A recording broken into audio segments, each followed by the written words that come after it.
But that's for the sake of our audience here. Just give us some background. Your LinkedIn profile states you're the chief storyteller at Spot Migration, right? Tell us a little bit more about Spot Migration and your role there. Yeah, absolutely. So it is an awesome title. That's I'm just going to throw it out there. It is a amazing title that I made up because I'm a storyteller, and that's what we do. We make stories up, which is effectively that. But at Spot Migration, we are a managed service provider headquartered in Chicago. We also have clientele in Arizona, which is really awesome. Where it's where I'm located in the Phoenix area. And for us, one of our big pushes probably 4 years ago was to be a little bit more verticalized, where we decided, hey, what we want to do is we really think that this particular demographic, which in our case is construction space, architects, engineers, construction, they just resonate with us. We speak the same language. We have very similar vibes, as they say. And we realized those were our favorite clients 4 or 5 years ago. And we said, hey, well, why don't we just try to get more of our favorite clients? Like, let's try to do that. That might be a good idea. Since then, we have a podcast, 5% top podcast globally in the space. We have recorded over 110 episodes. We have increased the amount of clientele that's in the construction space significantly in this time, and we've realized that it's a lot easier to grow when you're being a little bit more verticalized. We understand some of the risks that people are like, oh well, what if the construction industry goes under, or like what if 2008 happens again? All of those things being very true. But what we found is, man, there are a lot of great companies that are in the space that we can service, and it just resonates with us. And we've decided, hey, this is the path we take. It's not like we won't take on somebody that's not in construction. But man, when you really focus your marketing efforts and your service team and everything, around a demographic, which I can get a little bit more into, it really changes everything. And as far as chief storyteller, it's very much marketing, sales, and culture, right? Like anything that you have to tell a story to explain yourself, to explain who you are, to explain why you're doing the things you're doing, that is where my expertise comes into play. We don't say, no, we're not going to take on other clients. But when we say who is exactly who you want to work with, it's going to be companies in the AEC space, usually 30 to 200 seats. So construction companies can be a lot larger than that because they have a lot of trades workers. But for us, we think about it as computer users. So somewhere between that 30 and 200 computer users. And one big differentiator, other than the fact that they're in that space, is they have somebody in a leadership position or on the leadership team that is an operator. They are an operations person that believes that IT can be an actual magnifier, can really be a productivity enhancer. What we found is when we get people or companies that have COOs, instead of going directly to a CFO, which is more traditional for a lot of IT companies have seen historically. But when you have IT underneath operations instead of finance, it changes the conversation significantly. And we love our operators for sure. To hear. Okay, so, and then what are some of the unique challenges you think that businesses in your industry of that size profile, right, tend to face? Yeah, so one big thing that we've learned just kind of doing this for as long as we have, Spot's been around for 11 years. We continue to learn. It's one of our core values is continuous improvement.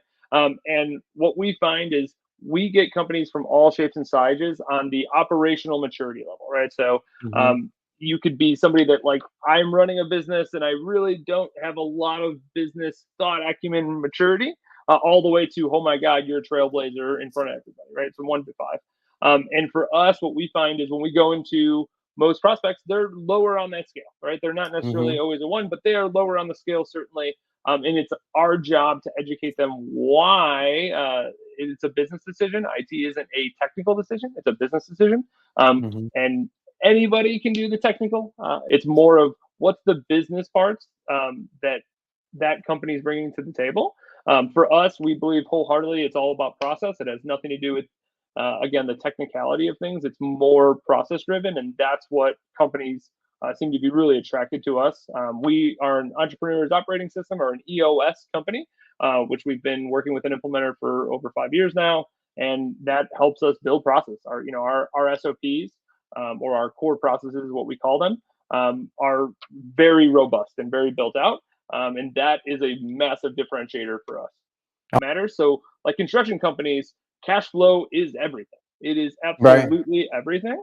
Can I even do the next job is solely dependent on their cash flow. So for us specifically, we're set up as an all-inclusive provider. So we literally include everything under the sun, projects, onboarding, on-sites, all this stuff. It's all included in our fees. We're flat rate, just based on size of company, effectively. Right. That is super attractive to a construction company because there is no surprise. Oh, I have to, pay somebody to do 40 hours of server migration. Like that goes away. For us, what we found is when you start really serving any community, any industry, any demographic that is identifiable, you start realizing that people will talk and people will recommend you, assuming you're doing a good job, and you just start stacking. Like the wins start stacking a lot Yep. faster Yep. compared to, oh, I signed a medical client, I signed an architect, I signed a lawyer, I signed a manufacturer, I signed a construction. Like when you start spreading it all around, you don't have that much synergy as you would if you were vertical focused. On top of that, when we talk about lead generation, when you do business development and you do it the right way, what you find is if I can provide value, say if it's a GC who's looking for a steel erector, a contractor, right? It's like, oh, I know somebody that does that. I can literally help you find that person, right? Like I have value for you that has nothing to do with my service. I think what you're saying is, listen, lead conversion can be higher when you focus on a vertical because you get much better referrals. You have much more connectivity inside your community, and so lead conversions are much better as opposed to being very generic. That's a great point. You mentioned the math, right? The lead math or marketing math or BD math on it. Yeah. Before we went down into the construction space vertical, I broke out this big flow chart, and it was like, Okay. this is how you go from like, who do you want to do business with, and here are all the steps, and here are all the different marketing, and here's all if you need to use different personnel or VAs or different pieces of software, and all these different things that have to happen. And it's huge. It's a massive. I still have the doc. It's massive. Yeah. And it's like, right. If you choose to make different verticals, you have to do all of this work two Across times all or the three right. times or four times. And most MSPs, most managed service providers in the IT space, are not large. I think only like 6% get past the $1 million mark. But they're just not. They're not big organizations in generality. I mean, obviously you have some really big players, but like most companies aren't that way. What should think about a company that is like 50 people large, right? And versus a company that is, let's say, 200 people large. So the two ends of your spectrum, right? Yep. And think about companies in amongst your clients who are doing this well, right?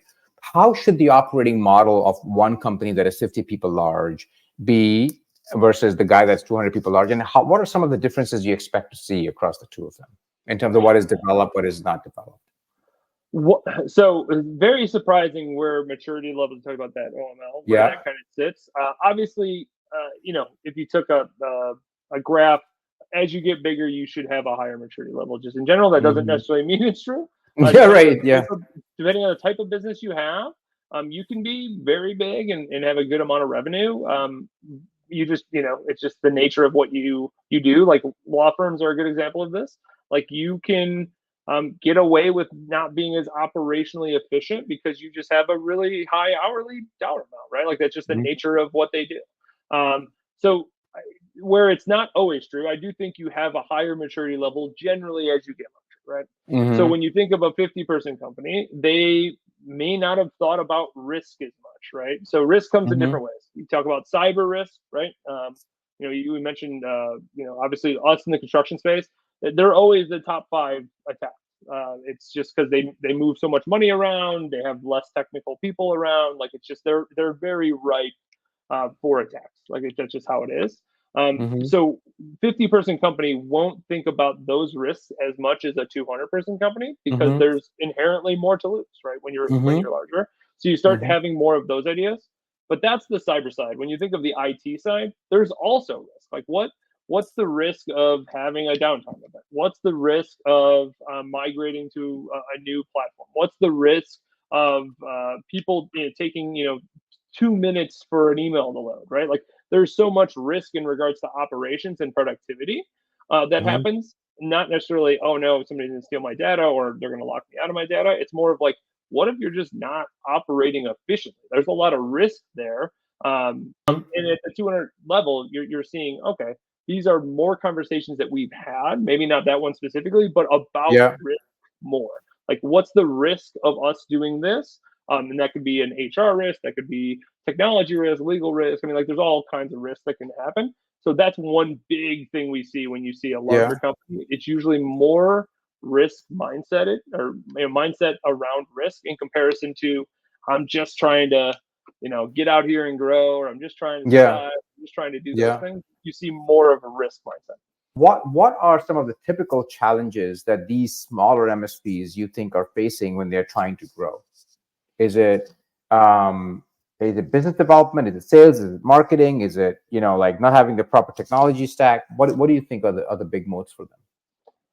I think, especially when you're smaller, it is, can I get the attention of my prospects? Like, can I do that? So a marketing or lead generation way, and then if you can do that, like, which many MSPs, it's just not the strong suit, but if you can do that, do you have somebody that can sell the dream, right? Do you have somebody in-house that is able to sell what you do? We found is we were fairly good at Google Ads for a very long time. That helped us extraordinarily as we were younger and coming up and growing. And that now we have probably 5 different ways we get clients, and all of them are cooking. When people, you mentioned, like, I think you talked about sort of a bit of a sequence, right? First you got to get right is your business development and your marketing, and then you got to get right your sales. And when you're doing your sales, what you got to really think about is talking to your customers in terms of like problems and solving their problems, as opposed to talking about your technology software that you're offering to them, because they really don't care. They don't even understand it. So to me, this sounds like very sensible advice that like a founder or of a company should, like, if not explicitly, at least intuitively understand that this is what has to happen. And yet we hear this story all the time, that they are not able to solve it. I believe in anything in life to be successful, it's the 3 S's of success, right? Strength, structure, and strategy. I believe that wholeheartedly.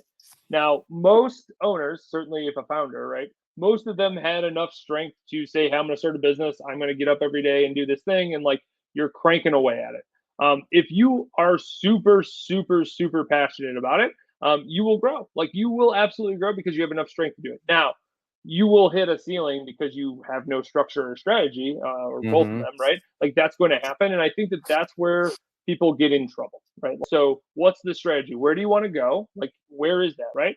Then work backwards and say, okay, what structure do I need to put in place to make that happen? If you had to give one piece of advice to an MSP, an owner of an MSP, to make them better at what they do and help them grow, what would it be? So structure's high up on there. Yeah. I certainly believe that. I think you have to be honest with yourself and realize that, like, I'm not good at whatever that is. If it's sales, or if it's like, I'm not good at getting leads, or, whatever that, be super honest with yourself and then figure out the solution to it, right? So that could be, I am going to work as hard as possible. After I, finish my day, I'm going to put in an additional hour every day towards that skill set, or 2 hours a day to that skill set, or on the weekends to that skill set, and say, like, I'm going to be good at this, or hire somebody that is good at. The first step is you have to be honest with yourself. And if you're honest with yourself, you will start realizing that, like, I can't do everything, because that's just not how anything ever works. You need to, how do we grow faster? Well, we grow with each other. And that's just facts. So that would be the thing. Be real honest with yourself. Thank you so much, Justin. I thought this was a fantastic podcast. I really appreciated all the insights that you had to offer. Yeah, I loved it. This was super, super great. And if anybody wants to get a hold of me, Justin at spotmigration.com. You can find me on LinkedIn, Justin Neagle, Neagle. It's spelled like beagle, but pronounced like bagel, so you know. And our podcast is called Building Scale. We're found everywhere you can imagine to find a podcast. So. And I highly, highly recommend his podcast, and I highly, highly recommend his posts. They're awesome. So please go ahead and connect with them and read them. They're great. Thank you so much. Appreciate it.